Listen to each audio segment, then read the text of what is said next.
iyadoo laga faa'iideysanayo dhaqanka maansada Soomaaliyeed waxa aanu isku dhexmilaynaa suugaanta iyo u qareemidda deegaanka. Midowga Yurub waxa uu idinku soo dhaweynayaa tartanka sanadlaha ee maansada waa silsiladda deegaanka. waxaanu baaqaynaa dhammaan halabuurka Soomaaliyeed mawduuca sanadkan waa dhir cagaaran iyo adkaysi. ma kugu weyn tahay inaad deegaanka dhowrto? ma haysaa fikrado lagula dagaalamo isbeddelka cimilada? maanse ma ku muujin kartaa sawir rajo beeraya oo dadka kala dhiira gelinaya?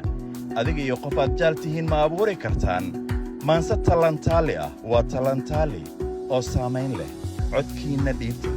raac tilmaamaha tartanka oo soo gudbi muuqaalka maanso 2 daqiiqa inta ka horraysa 29 bishan May si aad ugu guulaysato abaalmarin gaaraysa $1,500 iyadoo maansadaada si weyn loo baahin doono.